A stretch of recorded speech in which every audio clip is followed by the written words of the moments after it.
Soy Fernando Díaz Villanueva, hoy es 16 de febrero de 2023 y esto es La Contracrónica.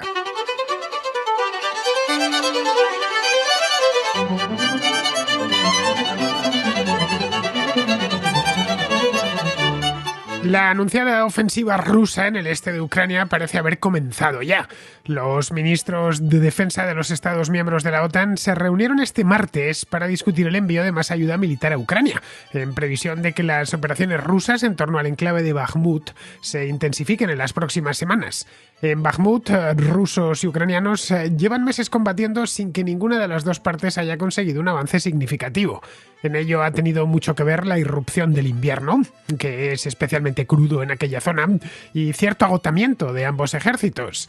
El Kremlin, de cualquier modo, ha desplazado hasta la zona miles de efectivos de refresco que, conforme se han ido incorporando al frente, han inclinado la balanza a su favor.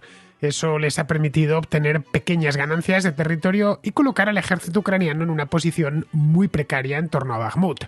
La inteligencia occidental cree que las tropas rusas han recibido órdenes de avanzar a lo largo de toda la línea del frente, pero hasta la fecha no han conseguido suficiente capacidad de fuego como para romperla y proseguir el avance tomando alguna plaza importante, una plaza que adquiriese en su momento un gran componente simbólico. Esto es lo que ha sucedido a lo largo del último mes, en el que las operaciones se han ralentizado pero en ningún momento se han detenido. Pero a Putin no le basta con eso. Esta guerra de desgaste, muy costosa en términos humanos, económicos y de imagen, no le interesa lo más mínimo. Necesita romper las líneas y avanzar para que el próximo día 24 de febrero, es decir, la semana próxima, pueda ofrecer algo sustancial en el primer aniversario de la invasión de Ucrania. En este punto hay opiniones encontradas. Algunos analistas creen que el Kremlin está calentando motores para una gran ofensiva que se desatará en breve, que será definitiva y que gracias a la superioridad numérica el ejército ruso supondrá un punto de inflexión y el principio de un gran avance que cambiará el curso de la guerra. Otros no son tan optimistas, creen que el ejército ruso está escaso de tropas cualificadas y debidamente entrenadas, también de equipos y de municiones, por lo que es difícil que, por mucho que empujen, eso se traduzca en la rotura de las líneas y el desmoronamiento de las posiciones ucranianas en grandes áreas del frente. En Occidente no quieren ser espectadores neutrales de los acontecimientos porque no lo han sido en momento alguno desde que esto empezó. El secretario general de la OTAN, Jens Stoltenberg, está convencido de que la ofensiva rusa ya ha dado comienzo y que por eso mismo hay que proporcionar a Ucrania más armas que contribuyan a reforzar sus defensas y luego ya que sirvan para planificar sus propias ofensivas con objeto de recuperar el territorio perdido. Lo cierto es que el envío de ayuda militar no se ha detenido en ningún momento. Todas las semanas entran en Ucrania armas y municiones provenientes de las potencias occidentales. También les llegan detallados informes de inteligencia en los que se les va dando cuenta de las posiciones rusas y de su fortaleza en cada punto. Su situación es, de hecho, mucho más sólida que hace un año, cuando tuvieron que detener una gran ofensiva rusa que se presentó sin previo aviso.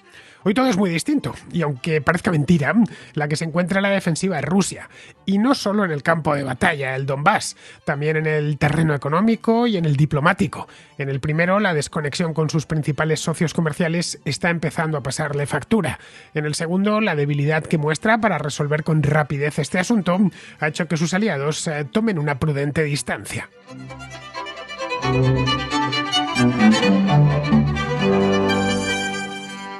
El viernes de la semana próxima se cumplirá un año de la invasión rusa de Ucrania. Esa misma invasión que, según aseguraba el gobierno ruso y la legión de abogados en el extranjero que tienen, una legión que se puso en marcha nada más empezada la invasión, pero que ya antes de la invasión andaban diciendo que era poco menos que imposible. Luego ya le buscaron la justificación. Bien, pues decían que no se iba a producir nunca. Estoy hablando del día 22, del día 20, del día 21, del día 23 incluso, que todo eran fabricaciones de la CIA, de la OTAN y de los gobiernos occidentales que querían desestabilizar la zona, que simplemente Rusia se iba a retirar. Estoy recordando todavía como el día 15 y 16 el ministro de Exteriores ruso, Sergei Lavrov, andaba diciendo que no, que estaban ya retirándose retirándose y que el resto eran fabricaciones interesadas por parte de la OTAN. Bien, no se estaban retirando, en esos días estaban ultimando los planes para invadir Ucrania, aunque ellos, como bien sabemos, en ningún momento lo tratan como una invasión. La guerra ha pasado por diferentes fases. Aquí en la Contracrónica, donde le he dado máxima prioridad a la guerra de Ucrania, creo que es el gran tema internacional que estamos viviendo en estos momentos, y este programa, que como bien sabéis, trata de temas internacionales y económicos, tecnológicos y demás, vamos, todas las cosas importantes que suceden en el mundo, pues no podía faltar a esa cita. Así que he hecho un montón de programas a lo largo del último año sobre este mismo tema y he ido desgranando las distintas fases que ha ido recorriendo la guerra.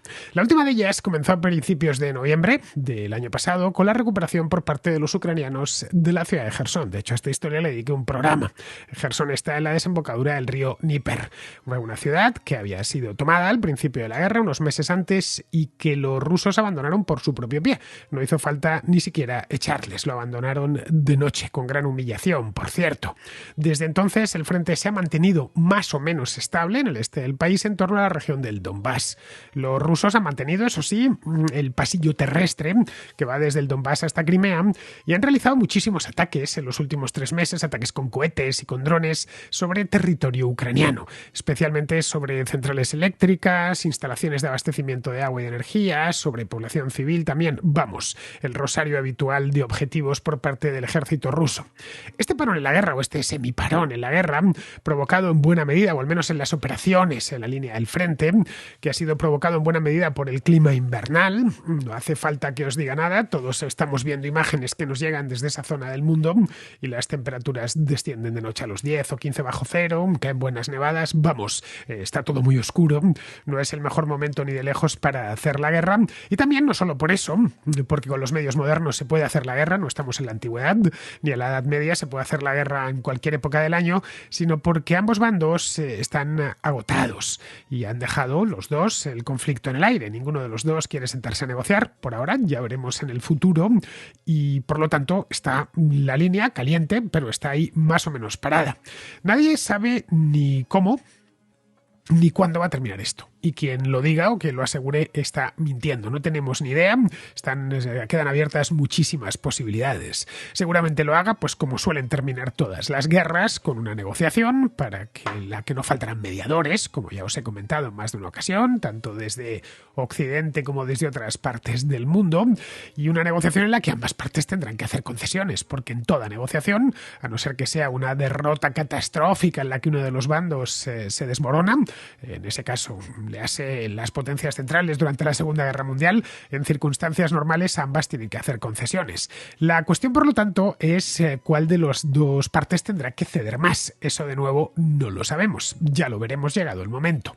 Lo que sí parece claro es que a largo plazo, y aquí hay que plantearse las cosas ya a largo plazo, que es lo que llevamos casi un año de guerra, que es un plazo respetable, no sabemos cuánto queda, podría ser otro año, podrían ser 6 meses, podría ser incluso 3 o 4 semanas, si efectivamente ambas partes tienen intención de negociar. No hay nada que nos invite a pensar que va a ser así en un espacio de tiempo tan breve como 3 o 4 semanas, pero por poder podría suceder. Bien. A partir de ahí tenemos que figurarnos cómo puede terminar. Desconocemos las operaciones, a qué pueden recurrir ambos bandos, pero sí podemos hacernos una idea, por lo menos, de quién está ganando la guerra y quién la está perdiendo. A largo plazo, se entiende. Es decir, si miramos a 5, 6, 7 años vista. En este caso, el verdadero perdedor de esta aventura absurda es la Rusia de Vladimir Putin. La invasión de Ucrania será recordada como una locura que dejó a Rusia en peor situación económica, demográfica y política en todos los aspectos, desde donde queramos mirarlo. Veamos, por ejemplo, lo que ha pasado con el principal pilar de la economía rusa, que no es otro que la energía. Cuando a veces se dice con sorna que Rusia esencialmente es una gasolinera, pues no del todo, pero sí en parte. Sí que es una gasolinera. Tenemos un país que exporta esencialmente hidrocarburos y que ha creado como que ha creado a lo largo de los últimos 20, 25 años muchísima dependencia en Europa. La dependencia es muy real, la que tienen los países europeos, la dependencia energética, estoy hablando, que tienen los países europeos del gas, del petróleo, del carbón ruso.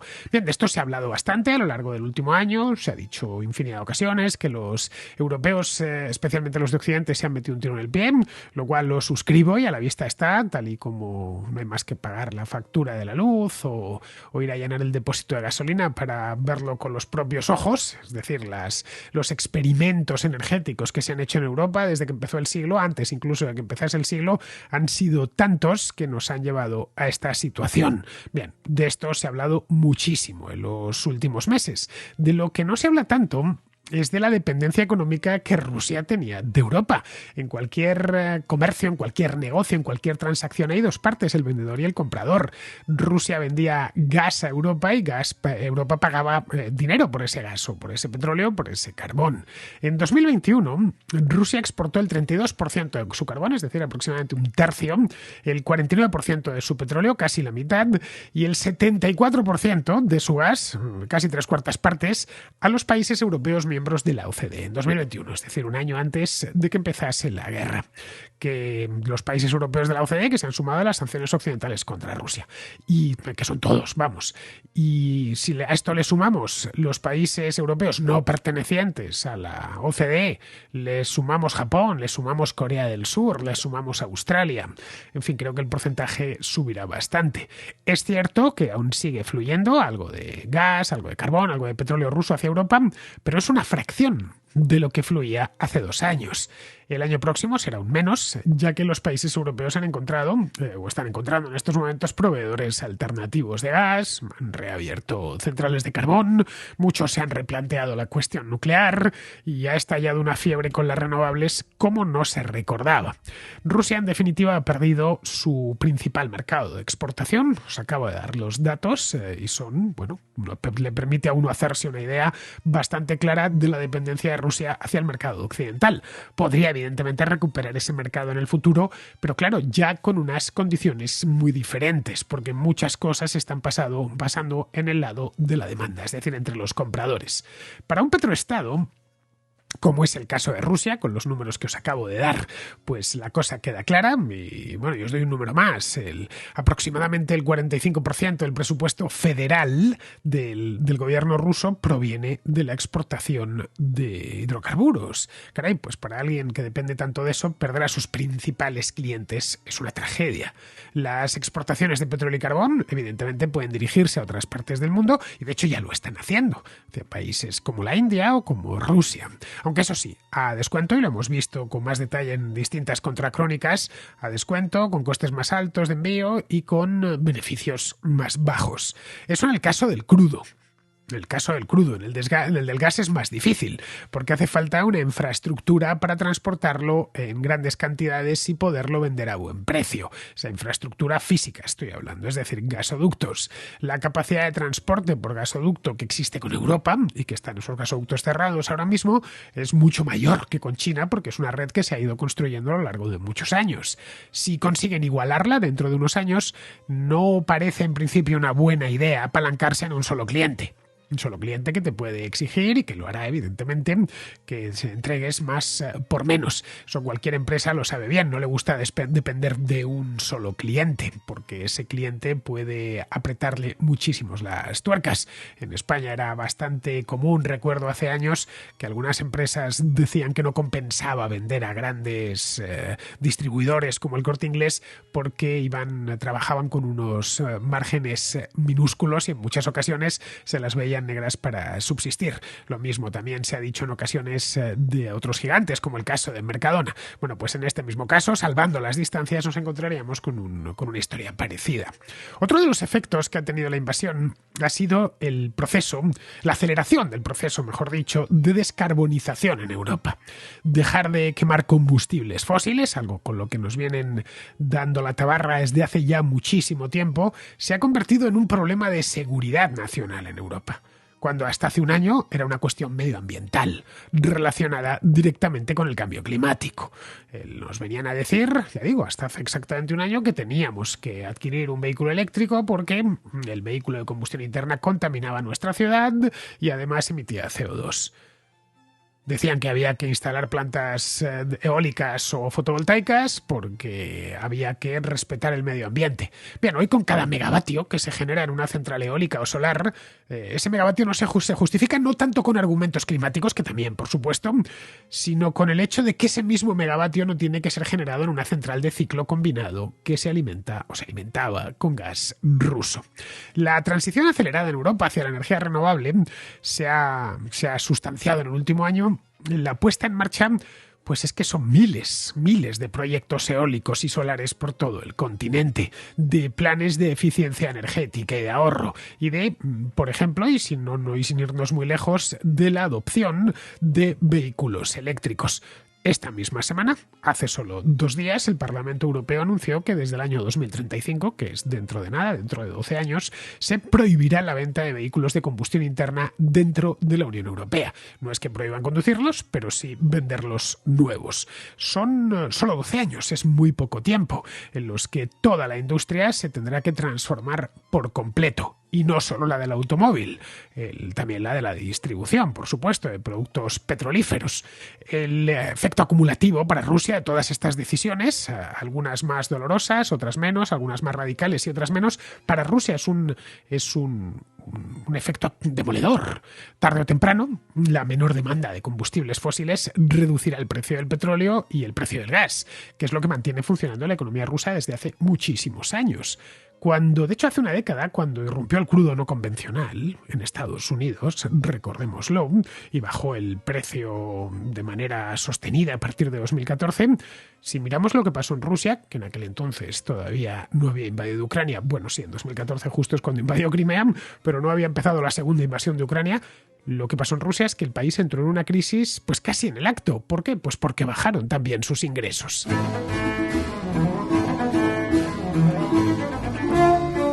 Más allá de la economía, la guerra de Ucrania deja a Rusia con una población más pequeña, sensiblemente más pequeña, y menos dinámica, porque están desapareciendo, desgraciadamente, mucha gente joven. Los problemas demográficos de Rusia son bien conocidos por todo el mundo. Cualquier persona que conozca Rusia o que haya tratado de estudiar el país, una de las primeras cosas que ha aprendido es que la población está muy envejecida. Hay ciertas, curiosamente, de lo que nos suelen acusar a Occidente, que también está efectivamente muy envejecida, pero vamos, la tasa de abortos, por ejemplo, es altísima, la tasa de divorcios es altísima, tan alta como en Occidente. En este aspecto, a pesar de aquellos que dicen que Rusia representa la Europa cristiana y la Europa de los valores, no, en este aspecto es exactamente igual que el occidente europeo. Tiene una población muy envejecida desde hace ya muchísimo tiempo, cuesta reemplazar, de hecho no lo consigue, pues es la razón por la cual Rusia tiene menos habitantes hoy que en 1990, cosa que no sucede, por ejemplo, con países de occidente, como puede ser el Reino Unido, o como puede ser Francia, España o Alemania, que tienen una población ligeramente superior a la de hace 30 años. Cierto es que han ido incorporando inmigrantes, pero es que en Rusia apenas hay inmigrantes. Son muy pocos, salvando los que llegan de las antiguas repúblicas soviéticas. La población inmigrante es muy pequeña. De hecho, emigrar a Rusia es muy complicado y tampoco es especialmente interesante, porque no es un país que sea famoso por sus altos sueldos y por sus grandes oportunidades laborales. Bien, los problemas demográficos, como digo, son conocidos. Putin tenía la intención de revertir, llevaba años con esto, revertir la baja natalidad, que la población dejase de disminuir y empezase a crecer, y tenía esa intención desde hacía ya muchos años. Pues bien, una guerra en la que están muriendo por miles hombres jóvenes desbarata por completo ese plan. Las cifras son las que son, y os las voy a dar. Hay ahora mismo 12 millones de rusos de 30 a 34 años en ese lapso de edad. Es decir, justo nacidos antes de la desintegración de la Unión Soviética. 12 millones. Pero es que solo hay 7 millones de rusos entre los 20 y los 24. Tienen solo 10 años de diferencia. Se estima que en Ucrania hasta la fecha han muerto unos 120.000 soldados rusos. La mayor parte de ellos evidentemente están en la veintena, porque en las guerras muere gente de 20 años. Y es decir, la misma generación que Rusia no se puede permitir perder. Luego muchos otros han emigrado del país o han huido a otros lugares para esperar a que termine la guerra porque no les interesa lo más mínimo ir al frente. Se prevé que este año nazcan 1.200.000 rusos. Esto dejaría al país con su tasa de natalidad más baja desde el año 2000, que ya fue la más baja de la historia. Curiosamente, durante la última década, Putin, que puso en marcha muchísimos programas, consiguió al menos frenar la reducción de población en Rusia a través, ya digo, de planes de fomento de la natalidad. El aumento de gasto militar y la deuda necesaria para financiar este gasto van a complicar seriamente, de nuevo, en el largo plazo, la política natalista. Si nos vamos al ámbito político internacional, la derrota rusa es aún más visible. La influencia política de un país en el mundo es difícil de medir, eso es evidente. Pero vamos, lo de Rusia se ve en todas partes, desde la imagen agresiva que transmite el país al extranjero hasta las votaciones de Naciones Unidas, donde el Kremlin ha llegado a perder por márgenes de hasta 141 contra 5. Podríamos pensar, no, pero sigue teniendo aliados. Sí, pero es que son muy pocos y tampoco sorprendentes. Es decir, que le apoyen Lukashenko de Bielorrusia o Nicolás Maduro de Venezuela no tiene nada de novedad. O Bashar al-Assad de Siria son tentáculos del propio Kremlin desde hace ya muchos años. También se puede ver en el mismo patio trasero de Rusia. Mientras que la OTAN pronto podría incorporar a 2 nuevos miembros, Suecia y Finlandia, pegados a Rusia, por cierto, la Organización del Tratado de la Seguridad Colectiva, que es, entre comillas, la OTAN rusa, se está deteriorando, porque aliados tradicionales como Kazajistán o Armenia perciben la impotencia del Kremlin y buscan seguridad en otros lugares, ya sea poniendo una sonrisa hacia Occidente, ya sea buscando seguridad en China. En Occidente, que lleva años desgarrado por el populismo y la polarización política, lo que ha conseguido Putin, curiosamente, es revalorizar uno de sus cocos, uno de los monstruos que vende en su propaganda, que es la democracia liberal. Ningún partido de ningún país de Occidente, ninguno, quiere, digo de Occidente, en Europa y en América, quiere que le comparen con Putin. Y muchos líderes que en el pasado eran cercanos a Putin ocultan hoy sus fotos con él. Pero en ninguna parte la invasión rusa ha fracasado más que en Ucrania. Ucrania tiene una identidad nacional distinta a la rusa. Creo que, aunque esta guerra solo haya servido para eso, ya se habría servido para algo. Bien, son dos países diferentes, no es que sean dos estados diferentes, que por supuesto también lo son, ¿no? Pero durante 3 décadas, desde que Ucrania accede a la independencia, el país ha estado fracturado por una serie de líneas lingüísticas que a menudo decidían las elecciones. Bien, hoy esas líneas se han volatilizado. Los ucranianos de lengua rusa, nos lo contaba ayer Olga Russo en el programa que hicimos sobre Moldavia, están combatiendo al invasor con la misma determinación que los de lengua ucraniana. Si algo ha conseguido el ejército ruso en Ucrania es persuadir a los ucranianos que se sentían más cercanos a Rusia, especialmente en el este del país, que Putin no es su amigo, que ha entrado en su propio país a sangre y fuego y destruyéndolo todo, y sin escatimar en matanzas. En fin, ahí tenemos las encuestas. Hoy el 90% de los ucranianos están a favor de unirse a la OTAN. Eso se lo cuentas a los ucranianos de hace 10 años, del año 2012 o 2013, y no se lo hubiesen creído. Es una cifra simplemente impensable. Hace solo, no digo 2012, 2019. El 85% de los ucranianos se consideran ucranianos antes que cualquier otra cosa. Esto es algo que no sucedía hace solo 10 años, cuando en torno al 30-40% de los encuestados anteponían otra identidad nacional, generalmente la rusa. Lejos de proteger y de amparar el idioma ruso en Ucrania, que es otra de los elementos típicos de la propaganda rusa, es que están prohibiendo hablar ruso y hay que defender a los rusohablantes, Putin lo que está haciendo es acelerar su desaparición. Porque muchos hablantes nativos de ruso, empezando por el propio presidente de Ucrania, Volodymyr Zelensky, que es nativo en ruso, su lengua madre es el ruso, no el ucraniano, pues bien, estos están cambiando al ucraniano a toda velocidad. Putin lanzó su operación especial para devolver a Ucrania a la órbita de Moscú, pero es que está consiguiendo lo contrario. La ha empujado más todavía hacia Occidente. Es cierto que la economía ucraniana está mucho peor que la rusa, no podía ser de otra manera, teniendo en cuenta el tamaño comparado de ambos países, El PIB ucraniano se contrajo el año pasado más de un 30%, mientras que el ruso solo lo hizo un 3%. Pero una vez haya concluido esto, las perspectivas son muy diferentes para ambos países.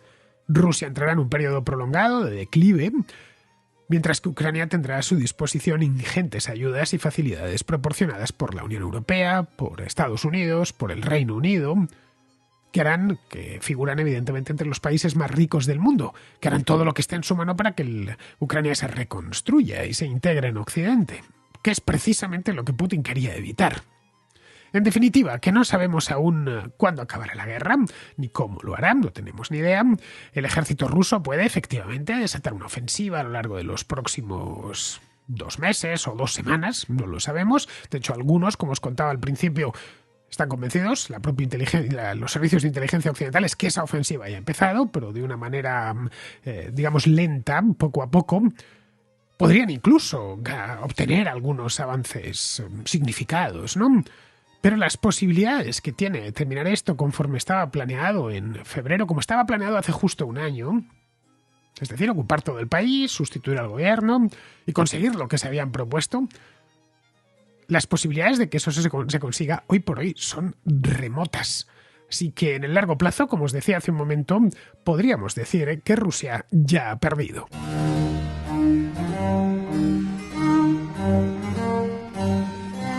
Vamos con la contrarréplica, empezamos con Aitor, que nos trae de nuevo el tema este del ChatGPT, del que hablábamos este lunes. Más concretamente nos habla del sesgo izquierdista que tienen muchas de sus respuestas cuando le preguntas algo comprometido. Llamo en relación a la última contracrónica que has hecho con Francisco Gutiérrez, el informático del Contraescucha Informático de Málaga, hablando sobre ChatGPT, que me ha parecido muy interesante. La verdad es que todo lo que contáis estaba muy al día, muy actualizado, y se nota que Francisco es informático porque se ve que ya lo ha ido usando. Yo también lo he usado para mi trabajo, pero bueno, mi mensaje no iba en esa línea, sino acerca de un comentario que habéis hecho respecto al sesgo ideológico que tiene la inteligencia artificial, ¿no? Y Francisco decía que, bueno, que muchas de las empresas de Estados Unidos, muchas tecnológicas, pues tienen un sesgo liberal, ¿no? En el sentido de izquierdas americano, ¿no?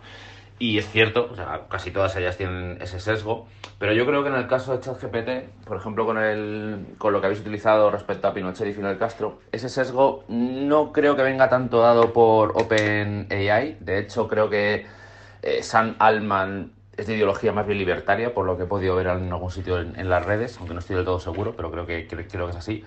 Así que no creo que sea tanto un sesgo hecho a propósito, porque los científicos de datos que trabajan en OpenAI pues tengan ese sesgo, sino porque la información de la que se nutre básicamente es Internet. Y Internet en muchos casos es en gran medida la Wikipedia, seguramente. Y esos modelos de lenguaje, esos modelos de datos, esa base de datos que he utilizado para este modelo de lenguaje para entrenarse, pues tienen ese sesgo. Si tú vas a la Wikipedia, lleva ya tiempo ese debate en las redes, ¿no? Del sesgo que tiene hacia la izquierda la Wikipedia, y básicamente lo que creo que ha ocurrido con ChatGPT es básicamente esto, ¿no? Que las respuestas que da pues se basan en la información que hay en las redes, y en las redes mayoritariamente la información tiene un sesgo más de izquierdas que de derechas en general, ¿no? Hay más páginas web y más diarios, etcétera, y sobre todo ya digo que la Wikipedia tiene bastante sesgo en ese sentido. O sea que yo creo que va por ahí el asunto. Y otro detalle curioso de hacia dónde, bueno, que no tiene nada que ver, pero hacia dónde pueden evolucionar estas IAs, que además a ti te toca directamente, Fernando, que lo vi el otro día. Hay un nuevo proyecto de inteligencias artificiales que yo creo que van a, bueno, como decía Francisco, todo lo que se digitalice, puede ser pasado a formato digital, va a pasar por una de estas herramientas. Bueno, pues hay un proyecto que se llama VALL-E, o sea, VALL-E, VALL-E, que lo que hace es imitar tu voz, básicamente.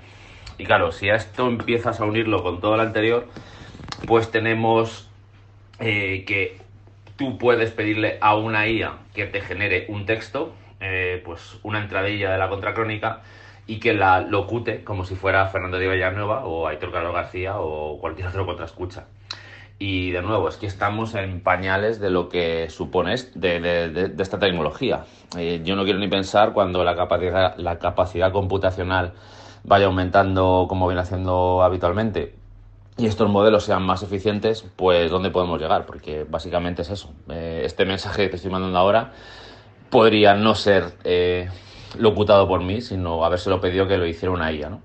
Así que bueno, en esas estamos y la verdad es que vienen tiempos muy interesantes y también estoy de acuerdo con lo que comentaba Francisco acerca de que va a ser algo bastante disruptivo en el sector de las tecnológicas y puede provocar una caída de los salarios, ya veremos, pero podría ser, porque muchas tareas que hasta ahora hacían programadores que estaban relativamente bien pagados y cuya mano de obra, al menos en España, es escasa, no es muy abundante, de hecho mucha gente se recicla formándose como programador para encontrar empleo, pues si estas IAs aceleran el proceso, pues van a ser necesarias menos horas de trabajo para hacer un código y eso va a tirar a la baja los salarios. De hecho, comentaba con un amigo que tengo, bueno, un familia que tengo pintor de brocha gorda, que el sector de la pintura, de las reformas, que parecía que las máquinas iban a reemplazar a los seres humanos, pues yo creo que esto o sea, en esos trabajos no va a ser así, o sea, porque la destreza manual que hace falta para reformar una casa,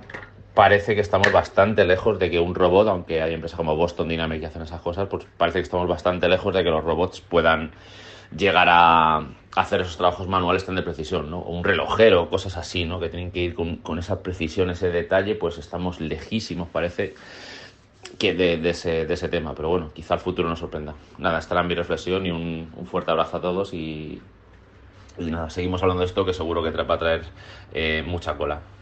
Creo, Aitor, que la cosa va por ahí, ¿eh? Los datasets que meten a estas máquinas son los que son, vamos, la información disponible en la red. Entre esas fuentes pues está seguramente la Wikipedia, pero no solo.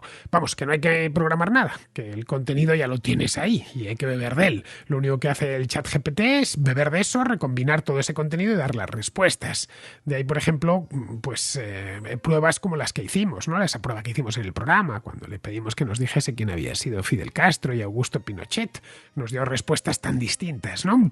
Seguramente si haces el trabajo de bucear por la red y recopilar información y recopilarla, pues te salga casi seguro una respuesta muy parecida a la que nos dio el otro día a Francisco y a mí el ChatGPT.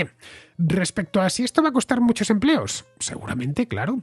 Todos los avances tecnológicos suponen destrucción de empleo por un lado y creación de empleo por otro. Todos, sin excepción. Incluso avances tecnológicos muy rudimentarios, como, qué sé yo, podría ser un molino hidráulico o un barco de vela, que son avances tecnológicos importantes, destruyeron trabajo en su momento, pero crearon muchas más oportunidades. En nuestro tiempo, los casos de destrucción creativa se han multiplicado, especialmente tras la revolución industrial. No sé, yo a veces pienso lo que a mi abuelo le costaba tomar y positivar una fotografía y distribuirla, y lo que me cuesta a mí. Y me sorprende la cantidad de tiempo y trabajo humano que había en el sector fotográfico hace unas décadas. ¿Significa eso que se hacen menos fotos? No, se hacen de hecho muchísimas más fotos. Nunca se han hecho más fotos y mejores fotos que en nuestro tiempo. Por cierto, el sector de la fotografía está siendo impactado de manera muy violenta por el tema de la inteligencia artificial. Está entrando con mucha fuerza. No hay más que ver lo bien que exponen y compensan los teléfonos móviles más modernos y la cantidad infinita de efectos que se puede aplicar a una simple captura. Yo no utilizo esos efectos. En esto yo soy tradicional. Yo sigo empleando una cámara convencional, digital pero convencional. Obtengo la imagen en bruto y luego la trabajo conforme a mi estilo en el Camera Raw. Trato de que la fotografía cuente algo y eso me temo no solo de que esté bien expuesta, que también trato de que esté bien expuesta, sino de que cuente algo. Y en eso me temo que la inteligencia artificial todavía no lo ha conseguido. Ya veremos si en el futuro lo consigue. Lo mismo puede decirse de la literatura. ChatGPT puede componer textos, incluso poemas, aunque como nos decía Francisco el otro día, rimar, al menos en castellano, no riman, pero bueno, no puede contar historias, porque para contar una historia, la experiencia vivida es fundamental. Y a fin de cuentas, no deja de ser una máquina que se nutre de experiencias ajenas y las recombina. Yo creo que hoy por hoy puede valer para un texto sencillo, descriptivo, pero no para, desde luego, para un texto de esos que te llegan a lo más profundo del alma. Bien, seguimos con Juan, un contraescucha que está en Atenas y que nos habla de cómo Grecia ha enviado equipos de rescate a Turquía después del terremoto. Hola Fernando, buenos días. En primer lugar, agradecimiento por las aportaciones que haces en tus podcasts, que sigo bastante. Especialmente interesantes las que hablas de historia, me gustan mucho, están muy bien documentadas y da gusto escucharlas. Y puesto que resido en Atenas, pues me han parecido especialmente interesantes aquellas en las que hablas de la historia de la creación de la nación griega, del monte Athos. O sea, he aprendido, incluso habiendo vivido aquí, teniendo parte de mi familia aquí, la verdad es que he aprendido muchísimo con lo que cuentas. Muchas cosas, pues me parece muy, muy buena, porque a mí me interesa el tema y he leído cosas, hablo el griego moderno, lo hablo pues a nivel de calle aceptablemente, y a veces leo literatura en griego, aunque me cuesta. Pero bueno, pues me ha parecido bastante acertado. Bueno, después del terremoto que hubo en Turquía, normalmente, tradicionalmente, pues existen un montón de expediciones solidarias, y evidentemente Turquía ha enviado, lo cual tiene una especial significación, porque Grecia ha enviado un equipo de salvamento, y tiene especial significación porque Turquía y Grecia tienen una relación muy complicada históricamente, y bueno, pues parece que ha habido un cambio de ambiente, ya que normalmente estábamos acostumbrados a declaraciones muy provocadoras de parte de Erdogan y de su gobierno hacia Grecia, sobre todo con el tema de las aguas territoriales, las prospecciones de gas, pero bueno, tienen un histórico, ya puede ser la expulsión de los griegos fanariotes de Estambul, o los de Micrasia, o la invasión de Chipre, y la situación también de los acuerdos de Lausana, ¿no? que firmaron la paz entre los dos países, y que mantienen, digamos, a minorías de ambos países pues un poco con ciertos derechos. Bueno, pues me parece que es un tema interesante, y me parece interesante sobre todo el cómo parece ser que el terremoto está canalizando, pues sobre todo la voluntad de muchos, yo lo estoy viendo en redes sociales, de muchos turcos que están un poco exasperados por el ambiente de hostilidad que tiene el gobierno de Erdogan, y que pues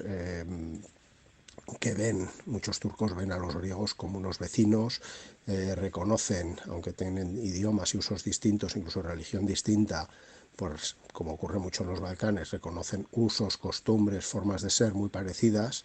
Existen apelaciones al hecho de que somos vecinos y somos hermanos, ¿no? Entonces, bueno, pues es un tema interesante, y me parece, bueno, si te apetece tratar el tema, me parecería, desde luego yo te lo agradecería, porque lo ilustras también y las explicas también las cosas que da gusto. Vale, pues eso, un saludo. Pues la verdad, Juan, me alegro de que los griegos hayan enviado un equipo de rescate a la zona afectada por el terremoto. Grecia es también un país con una sismicidad muy alta. Este mismo año han tenido uno en Macedonia, y el año pasado hubo otro en Creta y en Tesalia. Sus especialistas en rescate tienen, por lo tanto, que ser muy buenos y estar bien entrenados. La relación entre Turquía y Grecia es, como bien sabes, porque vives allí, además veo que tienes a esta familia, es una relación tormentosa. Desde la misma independencia de Grecia, hace ya 2 siglos, tardaron 100 años más en terminar de repartirse la población, cosa que hicieron en 1923. Fue un intercambio de habitantes, los turcos que vivían en Grecia, o mejor dicho, la gente de habla turca que vivía en Grecia, fueron deportados a Turquía, y los griegos que vivían en Turquía, que eran muchísimos, por cierto, fueron deportados a Grecia. Aquello fue dolorosísimo para aquella gente, porque claro, vivían en esas tierras pues desde hacía muchísimas generaciones. En la costa de Jonia, la costa turca del mar Egeo, había presencia griega documentada pues desde hacía miles de años. Bueno, es más, el Egeo era un mar en el que en todas sus orillas se hablaba griego. Ciudades como Esmirna eran esencialmente ciudades griegas hasta 1923, pero tuvieron que repoblarla completamente por turcos.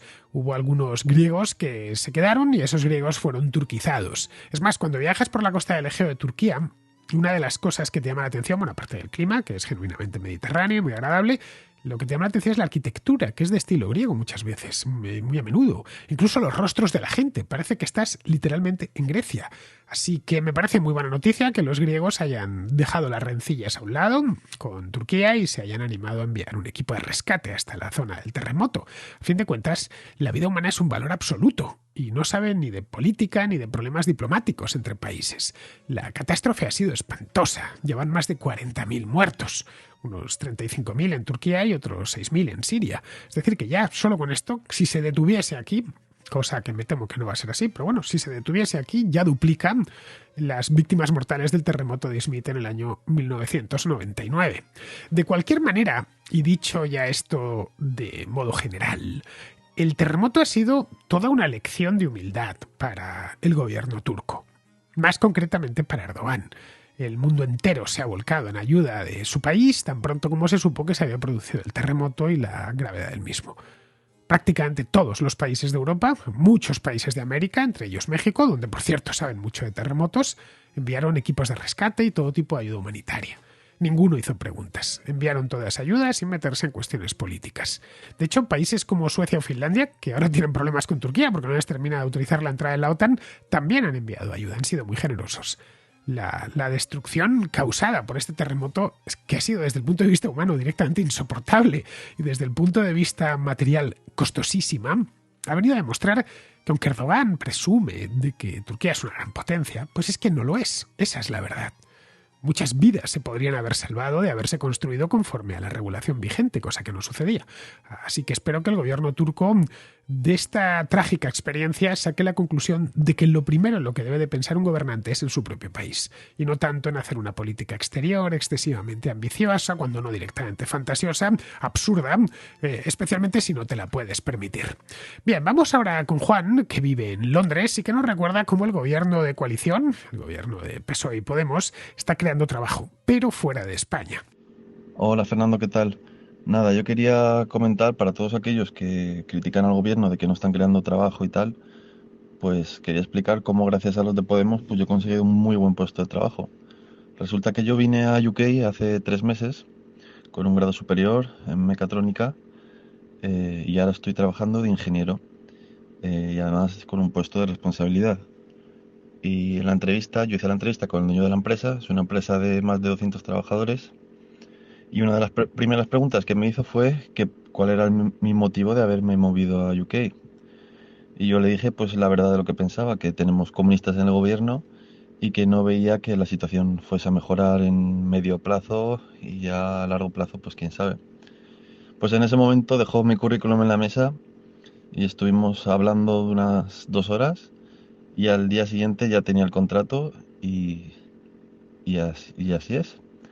Así que nada, para todos los que critican, gracias a ellos he tenido un buen puesto de trabajo.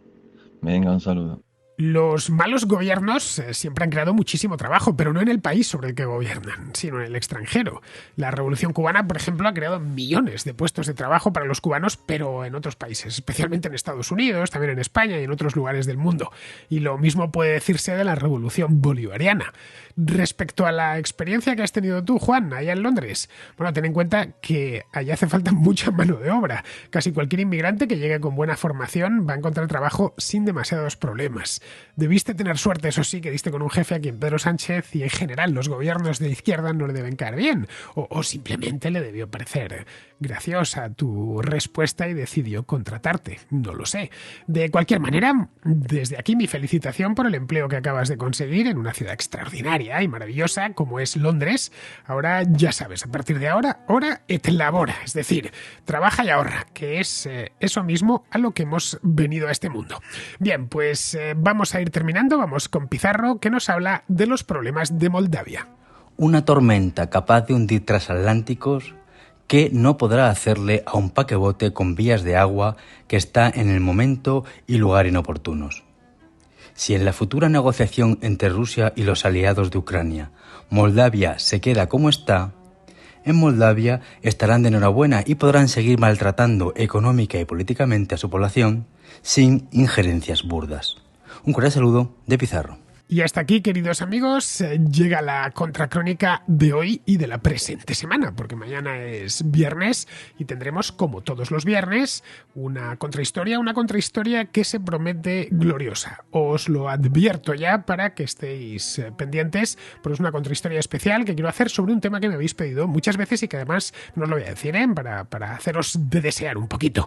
Y a ver si hago un previo. De cualquier manera, un tema que me habéis pedido mucho, que yo tenía apuntado desde la primera 5 o 6 años y que tenía muchas ganas de ponerme a ello. Así que nos volvemos a escuchar, pero en la contrahistoria. Hasta mañana.